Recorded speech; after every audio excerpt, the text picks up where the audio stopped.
It was nearly a year ago now when I decided to leave behind a dying, solo world that I'd stopped playing, and instead of quitting and starting a new world, I simply packed up and left, searching for a location that was inspiring. I ended up settling here in this picturesque valley, and well, that was probably the best decision that I made that entire year. Ever since I was very little, I've always just wanted to put pen to paper and just make things. At that time, I don't really remember caring if what I was doing was good or bad. I've just always wanted to colour or draw or record, just as a hobby. And I remember my first recording being on a Blackberry that was handed down to me. I don't know why I had one because things like iPods were a thing at that point, but I remember my first recording being on that Blackberry with a little keyboard on it, and it was extremely cringe what I made. But with that early urge to create things, I'm sure you can imagine my excitement when I heard about Minecraft. So if we just fast forward 15 or 16 years, skipping out, everything, uh, you'll see that I'm still playing this game. Now, this world that I'm playing now, I haven't had for 15 years. No, that would be insane and incredible. No, over this time, I've played hundreds of Minecraft worlds, all of which have fizzled over different periods of my life. But they have chucked me out here with one world left. Now, the thing with this world is it's slightly different from all the others over that 15-year period, in the sense that it's become a bit of a home away from home. This world is a forever world, which is a pretty new term to the Minecraft scene, but it's a world that is going to stay with me for a long, long time. Well, forever. When I initially moved away from my earlier base, I didn't intend for this new area to become a place that would stick with me for the entire rest of the year. I didn't intend for this world to become a forever world. But for some reason, it did. And it's become the longest lasting world that I've ever had, and my favourite world that I've ever had. So it posed the question, what the heck was I doing differently to make this world last a lot longer? Well, that is exactly what I want to chat to you about today. So if you, I don't know, put me on in the background for a little bit or something, I'm going to get to building, and we can discuss why I think you starting a forever world this year is such a good idea.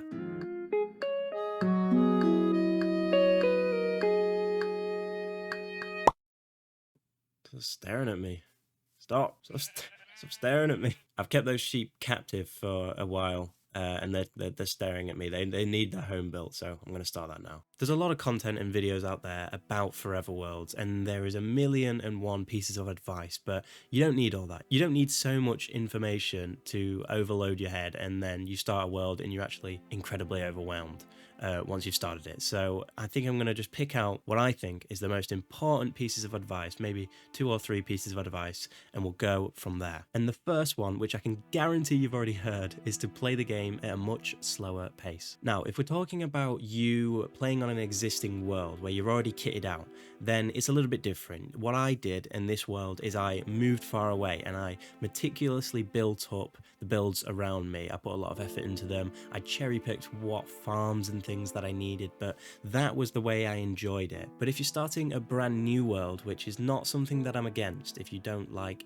any of the worlds that you currently play in, then on day one of you starting that world, I absolutely encourage you to do no more than just choose a spot that you want to live in. Just spend your time running around and find an area that you like. You can gather some resources on the way, stop at villages, things like that. Pinpoint locations in the world, save coordinates, just take your time exploring, choose an area, and just being a little bit more, taking a little bit more care of where you want to spend your time in this forever world is going to make you appreciate it a lot more. And then play session 2, if you did have an idea in your head, you can start making that starter base. And what you'll realize in about day 2 or day 3 is that instead of rushing to get gear, to get full diamond gear, maybe even beat the Ender Dragon, god, your values have now switched, and they're not in min-maxing your player anymore. Your values are now in the land around you and watching this area grow. By making that starter base and putting the time into thinking what's going to go where in the future, what's going to fill up the empty space,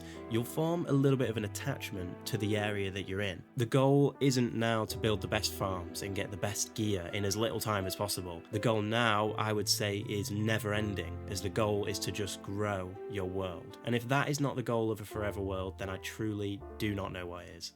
Now, speaking of filling up the empty space, this area here is something that I've had planned for quite a few episodes now. It stemmed from a video a while ago, and it was when making this build actually, which I think was the last episode. But it stemmed from that video because I needed wool in the build. I can't remember where I needed wool because I cannot see any wool anywhere. I think it might have just been carpets for the interior, but I needed wool. And what I did is I traveled to this island over here because there is loads of sheep on there. And these little trips to this island were so nice. They give me a little period to float and think what I want to do next.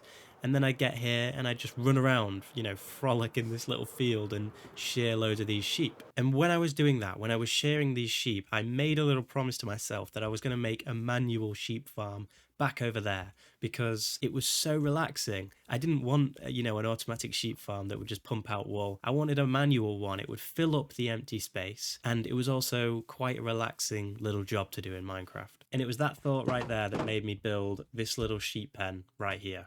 I also thought it needed something on the other side of the road, which made me build this sheep farmer's hut. I'm calling it a sheep farmer's hut. He brings them in here, keeps them here, transfers them over when they need to go in the field. That is the law in my head. But look how cozy this little hut is. I love it. What this area definitely needs now, though, is a little bit of ambience. It needs some environment, doesn't it? There's a lot of, empty splodges. All here, these two things kind of look out of place without the environment around them. It's currently just flat. So I think next, while we talk about point number 2, which nicely links onto what I've just been talking about there, is we're going to make some trees.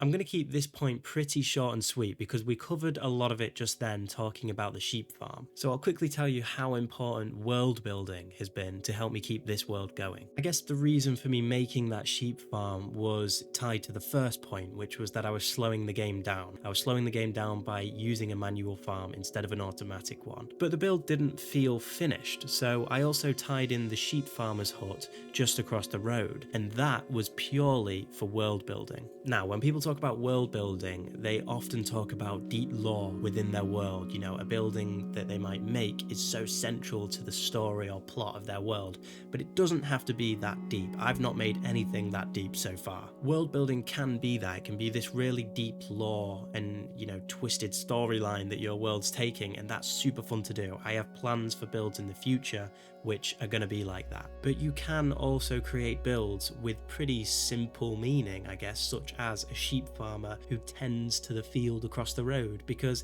it completely changes your world. It becomes so immersive when you're just walking through the area that your builds are in, because you know what the little story is as you're walking through there, and it's really cool to have that. Bless me, sorry, me. Please continue. It's also super cool to kind of section off the different areas that you make and give them actual names, like names of towns or villages. I don't actually have a name for this area that I've made. I can only think of narcissistic names that include my own name. So if you do have an idea, then let me know. I guess what I'm trying to say is that it's incredibly immersive playing Minecraft when you give your builds purpose. So you should definitely try do that. But the world can equally be built up by the environment around a build as well, which is what I'm doing on screen right now. So let's have a wander through this forest and we'll talk about the third, final, and I would say most important thing that's helped me keep this forever world going. Oh, I love random creepers that blow up next to me while I'm tabbed out. Now let's just wrap up this video with the third and final point that I think is going to inspire you to click off and go and start that forever world for yourself. As Minecraft is a sandbox game, which we've talked about loads of times in the past in other videos, and it's such a good creative outlet, something quite interesting happens on a forever world when you've had it for, a few months or you've played quite a lot. And it's that you actually start to see your ability in the game grow as you build different things. The thing with this village that I'm in right now, see, I've got the cane hut there, and I've got the storage hut there, and then I've got this new area here. And that's all taken, I would say, 3 episodes to make. But I've learned so much in each episode, and I'm taking that into every new build that I make. So when I eventually move over to this area, which a very temporary bridge is, taking me over the water at the moment to, I'm going to be taking all the skills that I've learned while making the previous builds into this new area, and I'm going to hopefully make something even better than the last thing that I made. I obviously don't want you falling into a trap of trying to make every new build better than the last one, because that's a recipe for disaster. So don't do that. But it is literally just addicting to build your favorite things, find out what you like building, find out what you're good at building, and, you know, grow your forever world in that way. And trust me, that it's going to keep you coming back. Oh, and a little honorary fourth point, I guess, is that a lot of people play Minecraft in this 2-week phase. 2-week phase is so popular. Everyone knows what the 2-week Minecraft phase is.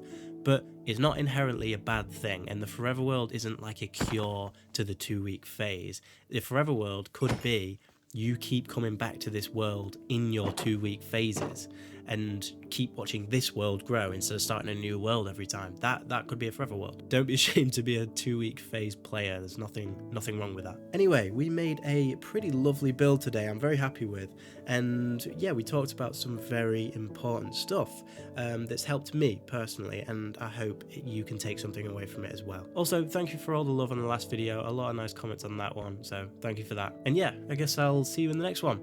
Goodbye.